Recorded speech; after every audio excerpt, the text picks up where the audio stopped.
This is about reviving our community. So we wanted the commercial property sector to get a good idea as to what happens in the charity world, and we're trying to link the two groups together.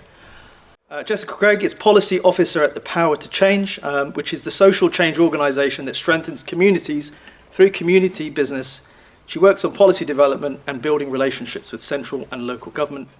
We are a social change organisation that supports community businesses. So those are the sector of business that's locally rooted and locally accountable, and they trade for community benefit. At Power to Change, we know that community businesses strengthen their local communities, and so we're here to back them through all of the changes and challenges that they face. And in my role, I work with local and central government to develop new policy ideas and make the case for how to change to benefit these amazing types of business.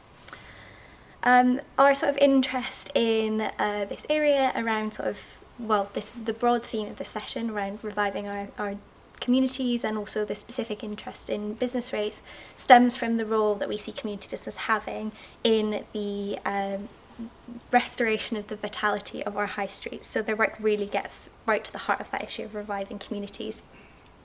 But like many charities, and so community businesses, some of them will be charitable, but they take lots of different legal forms and business models. So you get the likes of sort of community interest companies too. But like charities, one of the sort of the major challenges they're facing is access to space to do the great things they do.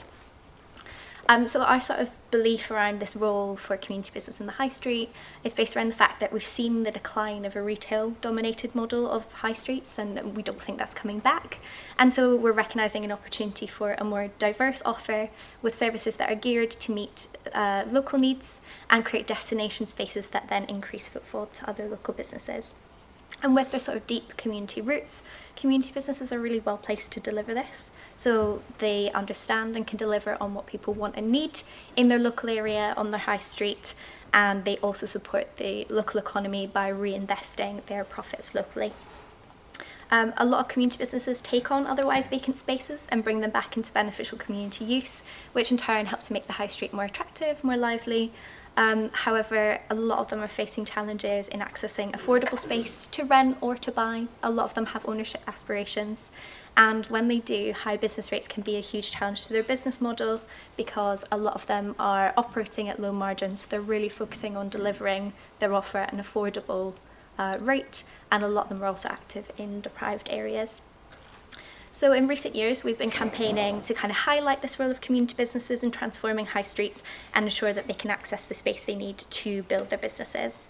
And for us, tackling the exploitation of business rates and this loophole around periods of short reoccupation is a logical way to make more spaces available for communities to use and to ensure that local authorities can collect the income in rates that they need to deliver local services. As has already kind of been introduced, and I think it's up behind me, councils are losing a huge amount of money from these sort of business rates avoidance loopholes. So 250 million in rates collection that's missed every year. And this idea of box shifting, so short periods of reoccupation, is the number one method of business rates avoidance.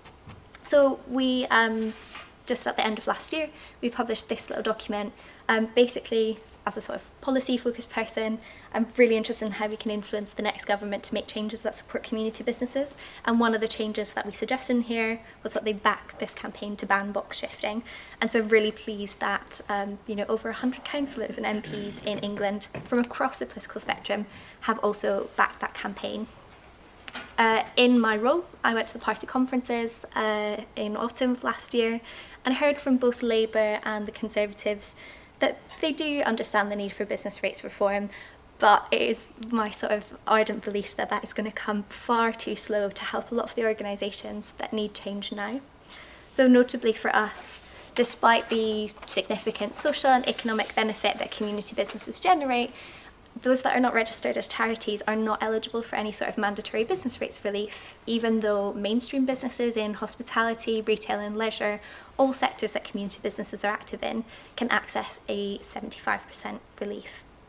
We do see a lot of community businesses accessing discretionary rates relief from their local authorities, but with so many councils hitting financial difficulty, a lot of that's being withdrawn quite rapidly. And as I was sort of saying, with the sort of small margins that they operate at, big business rates bills on these spaces that they occupy that are otherwise empty can be, really unaffordable. So again, within this document, another of the big policy changes that we are asking the next government to make is to introduce a 75% business rates relief for community interest companies and community benefit societies, which are among the most common forms of community business. And the reason for sort of choosing those models is that they are asset locked, so you can kind of prevent any sort of exploitation. My final point would be for those sort of contemplating how to use vacant assets, to just think about that, working with the local community and working with community businesses in your area, if you have any, and think about how that can maximise the social value that your space can deliver as well as economic return, because I think they're really great sort of in the middle of generating both social and economic productivity. We've had communications with Camden Council, slightly strong language on their part, but I guess this is their viewpoint. Whilst the practice of box shifting is unquestionably unethical, there is no legal recourse. So it's picking up on the point that they don't like it, but they can't really change it. That's from Camden Council. And it's £10 million alone for that one borough is the impact that thing has had.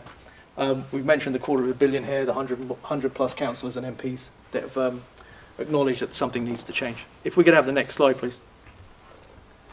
So these are some of the headlines that are coming out as well. So the public sentiment, I guess post office is everyone's mind at the moment, and then the mass push that's come off the TV programme. So the public sentiment is there. And when you see someone like the Standard picking up on a topic like business rates, it's because they feel it's something that is in people's hearts as well.